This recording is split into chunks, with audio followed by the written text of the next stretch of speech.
Welcome to the Spilled Ink and Coffee Show, where we take book discussions to a new level. We don't just read books, we interview them, journal about them, sip coffee, spill thoughts, and explore stories on and off the page.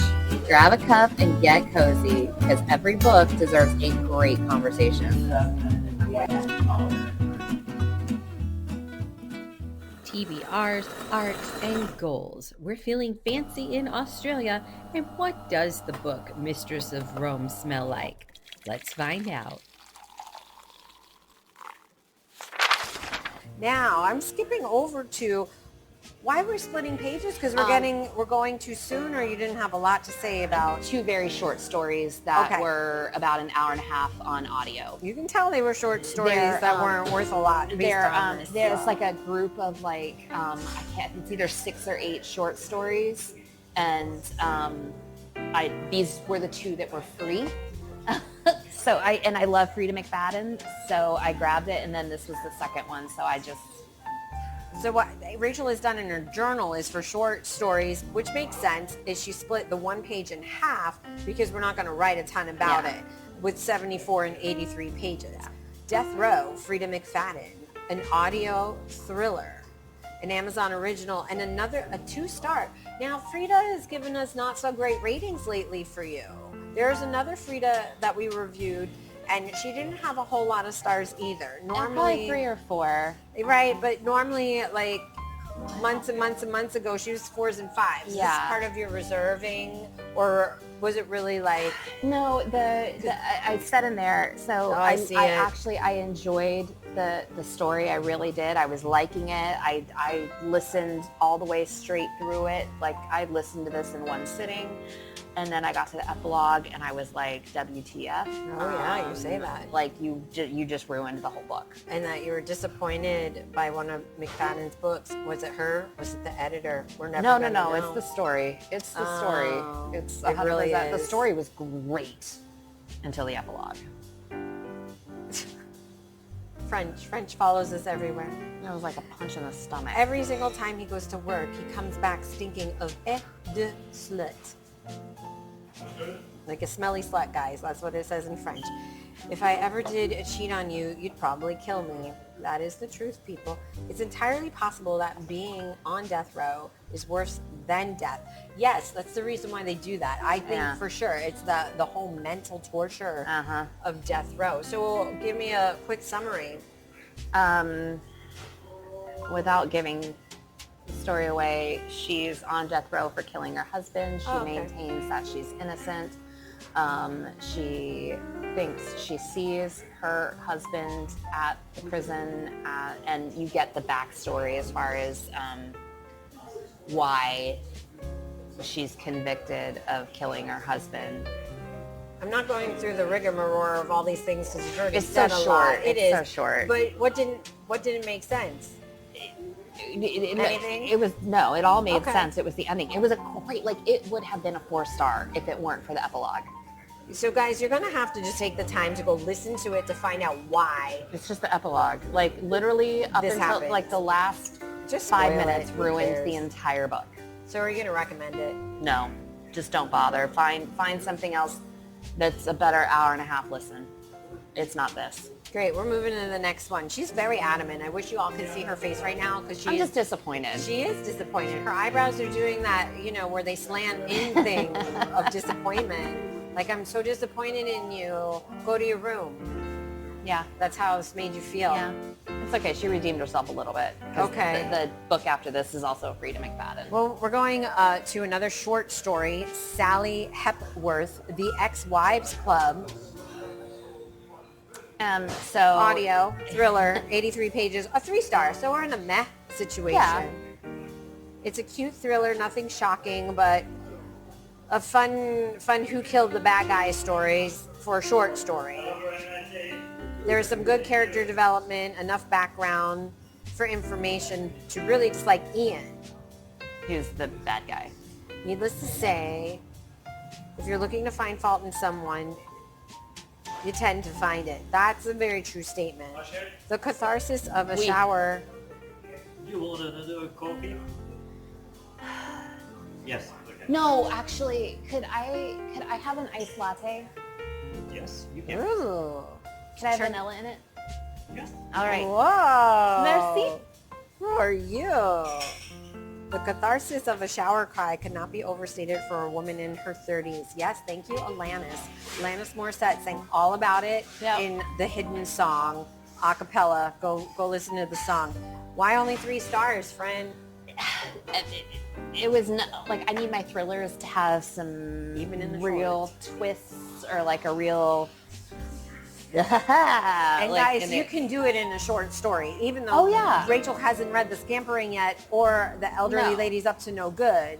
Short stories, big twists. Well, and I've listened to The Gift by Freida McFadden. It was a short story and was even a retelling of a story that I already knew. And the twist was great. It was great.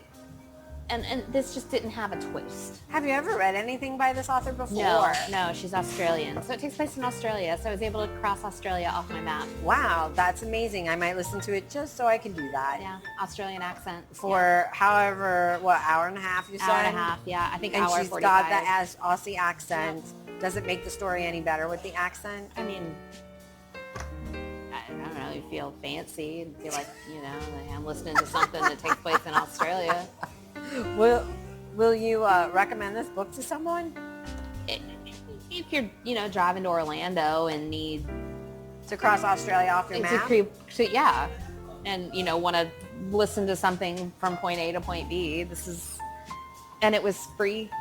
It was free, which we love free it 99. Was free. It was free as an Audible, and it was free as a Kindle download.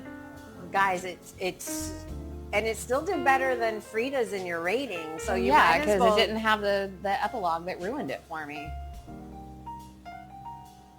Which character in this book, short story, would attempt a DIY project and turn out to be catastrophic? Oh, the son. What was the son's name? I don't remember the son's name. But Ian's son. Ian's son? He's a disaster. He's a disaster. And I mean, he means well. He's just a disaster. I love a good Australian boy disaster. Yeah.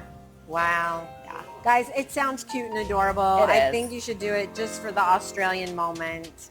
And we are going to redeem ourselves, I think, maybe. We got 3 stars. This one star. It's not my favorite Freida that I've read, but clearly I've read worse. I think just because, it's about a pregnant girl trapped in a basement. I don't really want to read about a pregnant girl trapped in a basement, but yet I did. So that's why it was a 3-star.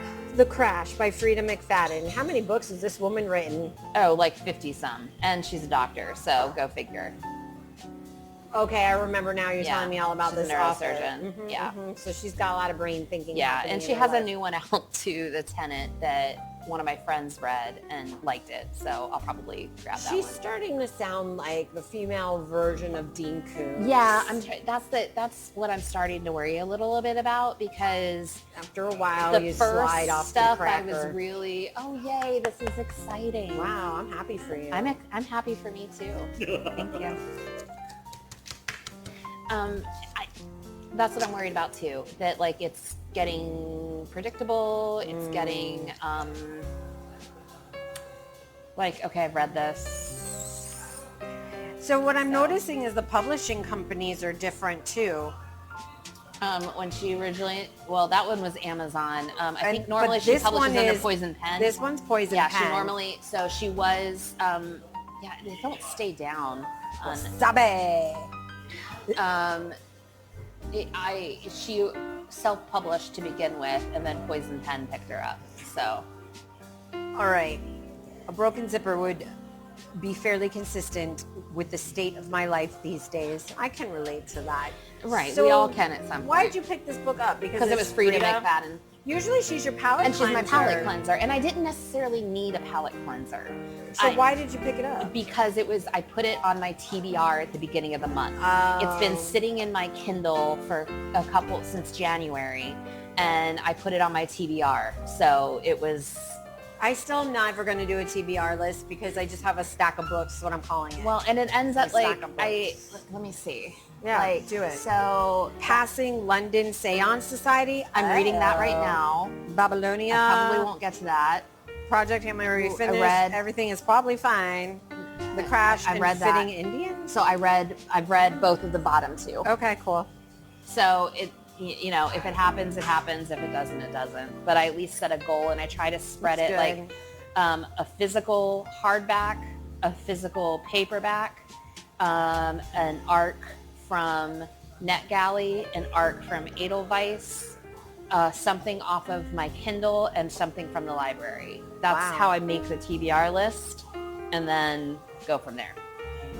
We have very ways that are different in that thinking, and that's okay. Everybody's TBRs are how it is. That's just the planning of how I. That would stress me out. Right.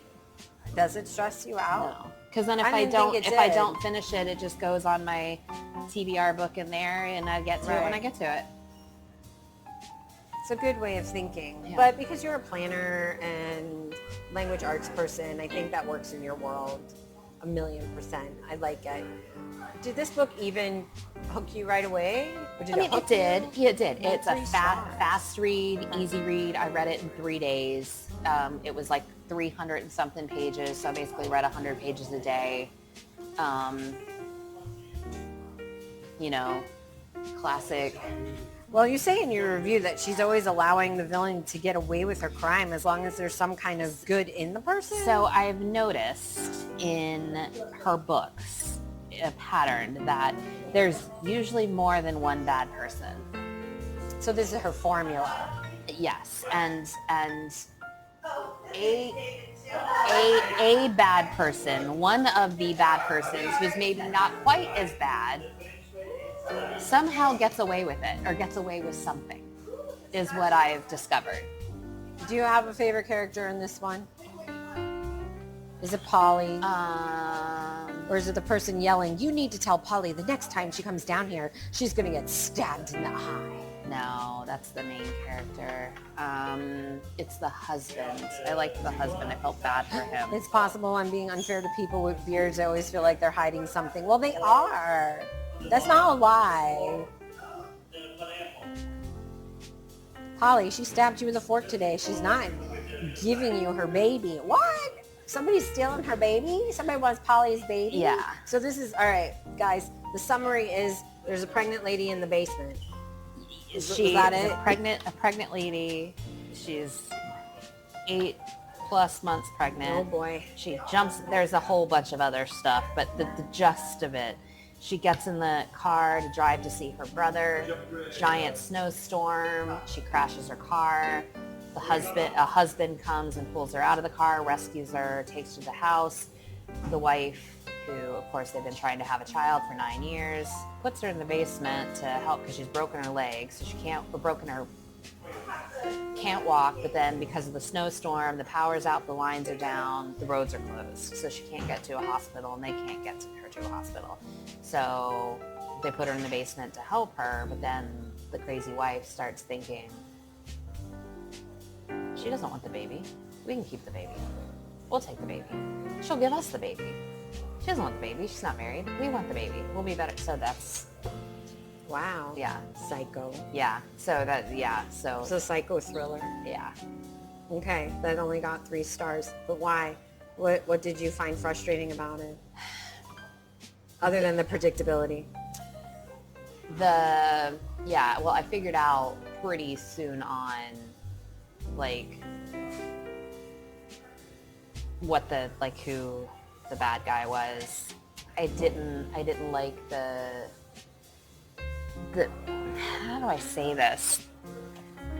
The baby's father, the baby daddy. I didn't think that part of the story. I didn't get it. I didn't need it. Well, I was going to say, she was already driving without him. Obviously, we didn't need him in there.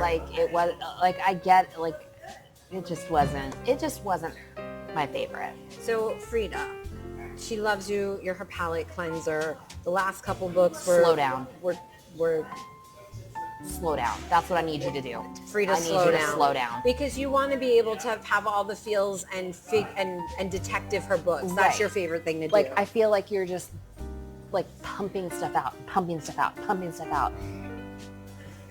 Take a breath. Take a moment. Like, I don't need 4 books from you a year. Like, take a moment. Well, because she usually writes books that have like massive amounts of pages. No, most of her stuff is usually around 350. Okay. So but I just need you to take a breath and like come up with something really original and good. Yeah, because I feel like I've watched this movie already. Yeah. I do. Yeah. I feel like it's like it's not, but I feel like it's a Lifetime movie. Like you've seen one Lifetime movie, you've seen them all. You've seen one Christmas Lifetime movie, Yes. you've seen them all. Like, pump the brakes, take a minute, and give me something amazing. She needs to change the formula. Yeah. Change the formula. Are you going to recommend this book? I mean, if you want a short thriller that, like, I could have read this, in a couple hours on a flight. So Now we know you're going to keep reading more of hers. this is a really good, I would call it an airport book. Okay. Like, it's, you go into the bookstore, I want something to read. Okay, it's 300 pages. I can read that on my 3-hour flights in New York. Right. Like, And get everything out of it that you want to get out. yeah, I got it. It's an airport book. We want the next big thing from Yeah. Freida then. So maybe this is just, again, this is her moment where she's just, at that steady low hum before she's got we know it. She's got the big And starstruck one on its way. I'm gonna buy The Tenant. I'm gonna read The Tenant. I Watch will. that one be awesome. And I'll just, it just might not be right now. So this book, if it could shapeshift into an object, The Crash, what would it turn into just to inconvenience you? A smushed car where the airbags don't work. That is very inconvenient. It's very important that the airbags don't work. Wow. Very inconvenient. Yeah. And that's how that's going to morph. Yeah. On your new shelf. So we're going to leave that all there. Freida, she loves that was you. Kindle, so that's not going on my shelf. Oh, it is a Kindle. I don't know how you read those. Maybe someday I'll understand. But we're going to today's highlight, the big 5-star review. It was a 5-star. It is Mistress of Roam. I think the cover is stunning. When I saw you post this on the social media, I'm like, oh, she's beautiful. I love it. Kate Quinn, another one of your faves. Mm-hmm. Historical fiction. 470 pages. Berkeley is the publisher. I listened to this. This is an audio. So thank you. I skipped that. It says the audio part because I can't get past like the whole page and everything is stunning. All of it. We went from death to outer space to the fox to the sullen to the death to the morbid to, this has just got an aura about it. An aura about it. So why did you get this Kate Quinn other than you love her? Because not an art. Yeah, I love her. I hadn't read anything of hers that wasn't set in the like World War I, World War II, Cold War era. This is the complete opposite end. And this was Rome. So I thought, well, I like everything that she reads or she writes that's, 20th century fiction. Let's And so what were back to the first century. Your first thoughts. Now you're reading Kate Quinn, A New Century. What are you thinking? I loved it. I already started listening to the second book in the series. There's 4 of them. Oh my stars. So I don't know how they're related or if they're related, but it's like I think the Empress of Rome. Who's the narrator on this one? I don't know. Girl or boy? Female. Female. Mhm. Okay. She narrates all of them. Okay. Very cool. Did this get you right away? Absolutely. How? I think I said it in my review. I didn't get to it yet. I am a sucker, and this is why I like Ken Follett's Pillars of the Earth series. I think there's 4 or 5 of those, and those are like 1,000-page books each. But I like a story where the bad guy is really bad, and like there's nothing redeeming about you. I do not like you. The protagonist is struggling against you. You are going to throw every rock, brick, lion in their way to cause problems, and you're there to be hated. So the fact that there were really 2 one more than the other. There were two really, really bad people. Tell us who the villains are. Lepida, who's it's Thea is our main character. She's a slave, and Lepida is technically her owner, but they're the same age. They're both 14 or 15 when the story starts. Okay. So technically, Lepida's dad owns her. Anyway, so Lepida, and we follow them all the way through, like they're 30 plus, at the end of the book. That's a lot of time. It's a lot of time. It's like 13, 14 years that the book covers. So Lepida is clearly a villain, and then the Emperor is the other villain. Of course. What I like in your review, it says that this is a novel about Rome without massive amounts of plotting. Is there still drama? There's plenty of drama. But there's not the political intrigue. Oh, yay. I like that. When you think of Rome, like you think of like all the the Senate and the plotting and this, and it's, there's definitely some intrigue. There's definitely plotting, but it's not like all the. I mean, where do you think drama, government it's not learned all that from? Yeah. Rome. Interesting. What do you like about Kate Quinn's writing style? Is this historical fiction being in a different setting? Has it changed her writing style? No. I think she really writes her female main characters they're very strong. Even though they're not necessarily, or they don't appear to be powerful, they have power, I guess is the way, the main character here is a slave. She's a slave for majority of the book. Is she your favorite character? Do you have a favorite? Do you have multiple favorites? I would say it's probably Marcus, who is Lepida's husband. It says in the quotes, I am Athena. Before that, I was Thea, singer and slave and lover of gladiators. Before that, I was Leah, daughter of Benjamin and Rachel of Masada. I am as mortal as you, common little man, and I fear no one. That's a long lineage. Can you just kind of break that down? So that's our main character, Thea the slave. She comes from Judea, Israel. She's Jewish. Her parents were part of a failed rebellion against the Roman Empire. So that's when after the failed rebellion, that's when she's taken as a slave. So she's 6 when she's taken as a slave. So she's naming her parents. She's Thea, but then she's at one point purchased, she's got a beautiful voice, and she's purchased by someone who fosters her, gives her music lessons. And so that then she's, as a slave, she goes out and performs. So he makes money from her but he's a kind man. He treats her well. He plans to give her freedom when he dies. But he takes care of her and all of that. So she goes by the stage name Athena. So her stage name, and that's how the emperor knows her. The emperor knows her as Athena. So she's talking to the emperor when she says that. And now this makes a lot more sense of what the story is doing and where it's going. I like with historical fiction, because of the fiction part, that you can write things such as this quote, what kind of moron wants to be a gladiator? Amen. Amen. Yeah. So, characters you didn't like. Something that frustrates you.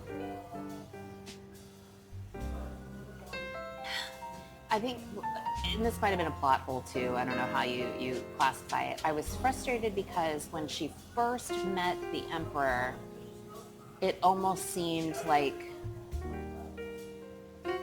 not that she liked him, but that she didn't dislike him. She didn't hate him. He wasn't, and then it was like all of a sudden she went from almost encouraging the attention to, this is just something I have to, this is my life. This is just something I have to do. And it was just there was a disconnect between meeting him and then hating him. Like I didn't get it was like she liked him and then she hated him. Sounds like a love-hate relationship. But it was a writing I don't misstep know. Or in fairness, a comprehension. I was listening to it, so that's true. I could have. That's true. And you know what? I do agree with that. That it's very possible that as a lit teacher, because for so many years you're reading the words, the context, and you're breaking down sentences, vocabulary, comprehension. Yeah. When you're listening, and we talked about this last time, active listening versus the passive listening. Like, are we really listening? And it's really easy. Like, I'll drift off and, oh, wait, what did I just miss? Or it's a red light. Let's stop and not go through it and get in an accident, because that's when we're doing that. So that makes sense. I'm going to say it was probably more about the listening part, because you still gave it 5 stars. Is there a memorable or powerful scene for you?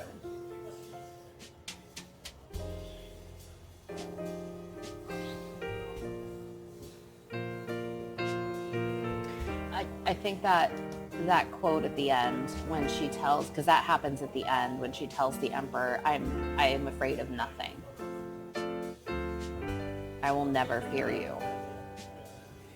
That's a moment. Like, here's a slave talking to the ruler of the known world.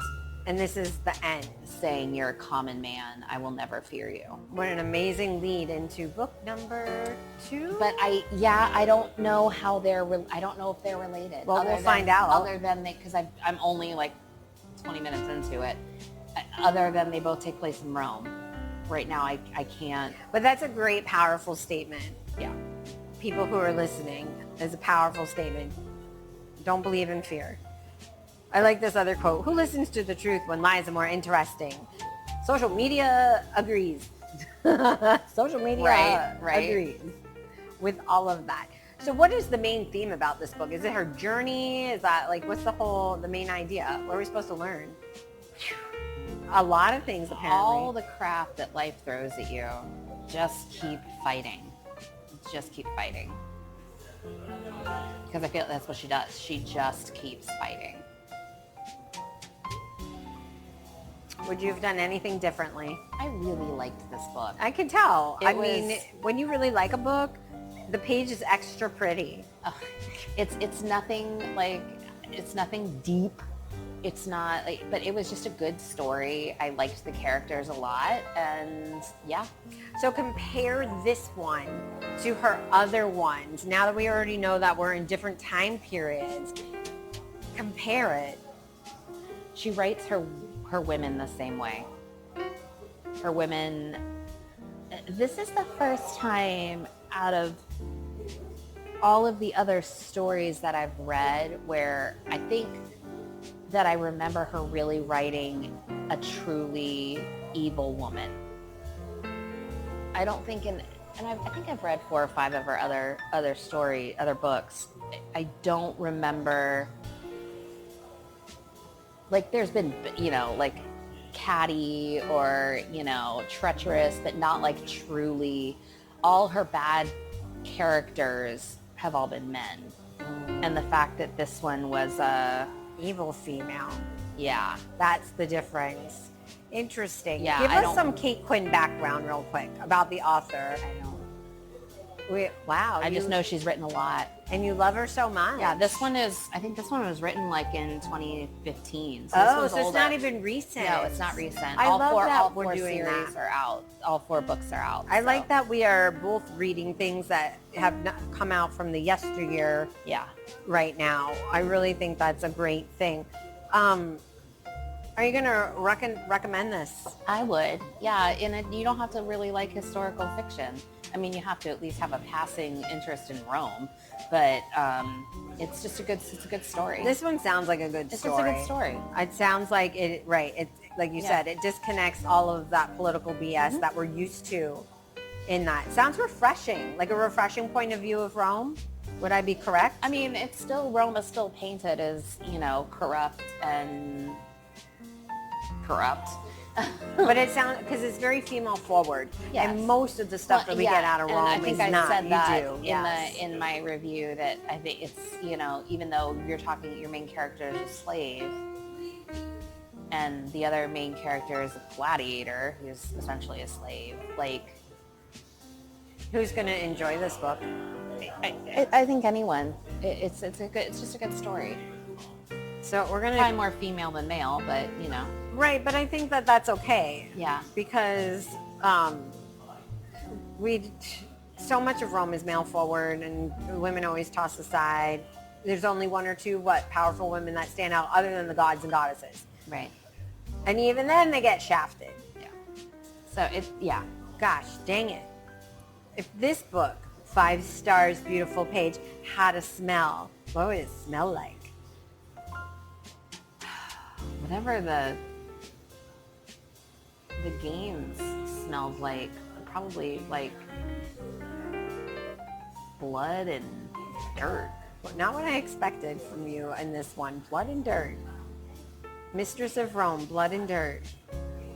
Who in this book definitely is 2 raccoons in a trench coat? Fix. Because he's never described as anything besides your horrible son, that horrible child. if the villains, there's 2 of them, had therapy, would they both be still villains, or is Oh, there any kind of... No, there's no redeeming these 2. So for the hell with the Emperor, it's not working out. No, he's insane. Lovely, lovely. Who's going to get scammed by a prince from Nigeria? Polinus, Marcus's son. He just so wants to be he's right. He's the emperor's right-hand man. He's for the good of Rome. I can't believe the emperor would do anything bad. And he gets the email and he clicks it. Yeah. Oh my 100%. goodness. Who are you fighting in the Walmart parking lot at 3 a.m.? Lepida. Oh, where I'm going The for evil the girl. hair. Oh, look at you. Guys, right now she started tapping her foot wildly and her eyes went narrow and she just beady-eyed. I'm taking my earrings off and I'm going to town. What? Yeah. She's a horrible person. That's Horrible. Casey, give me a hair Horrible. tie. Horrible. So she can't pull your hair. Exactly. Wow. It ends with her telling the emperor, here's my middle finger. So it doesn't sound like it ended in chaos. No, it doesn't. Well, but if it could end in chaos, what's the most chaotic way this could have ended? with Thea being thrown into the circus and with the gladiators, having to fight for her life. Wow. Yeah. Wow. Back to blood and dirt. Yeah. Back to blood and dirt. Blood and dirt. If aliens found this book as their only record of humanity, historical fiction, and we normally don't do chaos round, but because it's Rome, I feel like we can. Aliens found this as their only record of humanity. What would they assume about us? No wonder that this empire crashed and burned. How can this isn't a sustainable way of life. Like, you can't year after year rip through people like this. This isn't real. Yeah. I have so many feelings about this question and it being Rome, because in ancient astronaut theory, all of the Roman gods and goddesses are aliens. So it kind of just like, right? I mean, the gods really don't have anything to do in this book. Not this one at all. But aren't they influential in how they live their lives? How Romans live their lives? I mean, maybe not in this book. Not in this book. No. All right, so aliens have nothing to do with this book other than they're just like, that's why they died. They just read the book and was like, this is why Rome this is fell. what happens. Rome fell because of this. I love it. Rename the book in 5 words. It's a 3-word book, so she's counting on her fingers. I did this a couple episodes ago. And I keep saying it's hard. Guys, you rename these books. Any of the books we've read. Post it. Fight for what you believe. You and your strong Yeah. female girls. Yeah. You love it. Do you love Wonder Woman too? I mean, I liked Wonder Woman. Well, who I do you watched love? the show. I don't. Were you spinning around in the backyard? yeah. Me too. Oh yeah. When you were a young person, That's who my is golden lasso. You're golden. Lasso of Truth. So when you were a young girl, who was your female strength? Annie. Why? I dressed up like Annie. So All the time. I had the dress. I had the wig. Yeah, Annie. Do you have pictures of this? Oh, and my mom might have one somewhere. There's a picture of me like this. I am with the wig. totally flabbergasted right now because, yes, she was a fearless little redhead storming the streets of New York. A much better story than the one that we reviewed about the garden in Brooklyn. Oh, yes, yeah. I mean, I could see it. Did you have the sweater and everything? Yeah. This is so crazy. Oh, yeah. I was everything Annie. I still have my lunchbox. I was everything Annie. Wowzers. Yeah. Wowzers. I love this. Everything Annie. Annie was her heroine of yesteryear. Yep. Rachel, we know that you have a TBR, but tell us what's up and coming. I am currently reading the London Seance Society. Which I'm excited. Everything about those words sound great. Is it everything that I think it is? I'm having a hard time with it. Okay. But I'm not giving up on it yet. Don't give up on it. Remember, it could be my remote or my ESP. I have faith in it. And then I am currently listening to The Daughters of Rome, which is booktube for Kate Quinn. Yep. We still don't know if it has any kind of connection. No. And then I have to finish my review of Fitting Indian, which we're going to talk about which next we'll time talk about we see next each time. other. Yeah. And Rachel's about to go on a trip. So it's cool. You guys won't know. We'll know about our trip when she gets back. But as the time passes, they'll probably be in September hearing about your summer trip. Probably. Which that's good because everybody will be back to work, back to school and be like, I wish I was there right now. Let's relive the vacation. The Bones Beneath My Skin is my next physical book. It's there. I read the first 3 pages, ready to go. We're in it. All right, I need to know how you feel about that one. I can't wait because we just completed editing that one, which I believe is going to be episode 11. We deep dive into that, which you gave a 2-star.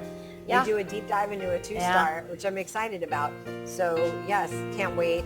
I also have Tales from the Cafe, which is part the booktube before the coffee gets cold. Wearing the Lion is my audio, which is a female and male narrator. Oh, it is? Yes, and we're only just in the female right now. So that must be Hera and Hercules. I'm going to gather. I haven't heard a Herculean voice yet. Okay. We're just Hera, and she really likes, I can't think of the word right now, but she says it 25,000 times, dipshit husband. Yeah, her dipshit husband. It's like, I think we're on the, I'm hashtagging how many times she says the word dipshit. It's a lot. Yeah, she calls him that a lot. I think that's like the first line in the whole book, if I remember correctly. You know that I've ordered Mobile Suit Gundam 2 manga. Because I've been doing a lot of audios, I finally was like, all right, I'll go back to subscribing monthly because I wasn't. And then because you have the credits, so I took The Hidden Palace, which is the second book to The Golem and the Genie. That's right, But it's on deck. It's not something I'm going to jump into. But I'm excited about because Gems and the Holograms, graphic novel, so I can fulfill the J on my alphabet challenge. So that should be a quick one. So that's what I have up and coming. And then you're going on a cruise. And I hope you visit some bookstores. That's my plan, is to find some cute little bookstores. Probably most will not have anything in English, but that's okay. That's a fun part. I still want to go see all the cute little bookstores. I love it. And I'm going to see the Anne Frank house in Amsterdam. Yay! Which, as someone who has taught Anne Frank many times, I'm excited. Bring a tissue box. Yeah. You're going to need to. Yeah. Because because I can't think of his whole name right now. I can't do names today, people. But he played the Fonz. Yeah, that guy. Henry Winkler. Yes. Oh my gosh. So him, William Shatner, Terry, somebody, I forgot his last name already, another guy, and some young dude named Jeff. They had a series out for 2 seasons where they traveled to random places together. And they were all these old men, and Jeff, the young guy, had to babysit them. It was worth it to watch William Shatner when they were in Japan, and they stayed in one of those like little boxes. Capsule hotels? Yes. Oh, and, no. and they're trying to figure it out. But Henry breaks down crying on the ground of Anne Frank's house. And just, I mean, it's so emotional. And Shatner walks over, and he's the one who's there for him emotionally. And it's a beautiful moment. And I'm sorry, I don't remember the series. You can look it up. I'll find it. Because it's short, and it's cute, and it's funny. And I'm like, I can't believe they're trying to climb Mount Fuji. Oh. And they go, guys, we've been climbing. They're like, Jeff, we can't go on. And they're sitting down on these stairs, and they're drinking the water. How much further to the top of the mountain? And he goes, guys, look, that's the mountain over there. We're technically not even breaking the surface at the bottom of the mountain on the adjacent scenic over here. It's huge. Because he's like, I didn't think you guys were going to keep breathing. Because the altitude changing is so harsh on Fuji versus where they were at some temple. They thought they were climbing the mountain, and it was a temple. Oh my God. These senile old dudes. I love it. It was beautiful. It was good times. Good times. I don't know. As I get older, and not as just a Trekkie, but just in general, I find certain people even more fascinating than before. Yeah. I hope that makes sense to It does. you. And I think it's because as they've gotten older, they've exposed so much more of their vulnerability. Yeah. You know, it's heartbreaking because we're about to lose so many great people in the next 20 years or less that are just amazing humans. It's terrible. Science, catch up. Come on, Project Hail Mary. Get with the program. Thank you. And with that, I'm going to say, Okay. Bye, friends. I knew exactly what that meant, but I don't have my keyboard, so I can't tell you exactly what it meant. That's a wrap. Time to close the book on today's episode. I'm Rachel. And I'm Casey. If you had fun, hit the like, follow, and subscribe. Make sure you click on the bell icon. You can also email us at spilledinkancofeeshow@gmail.com. Send us your questions, tell us what you're reading, or share what we should dive into. Until next time, keep your coffee hot and your pages turning. Bye, guys. Spilled ink, endless coffee, and great book chats. That's what we're all about. If you're enjoying the podcast and want to help fuel our next episode, buy us a coffee. Click the link in our show notes or bio. Your support means the world, and every sip keeps the pages turning.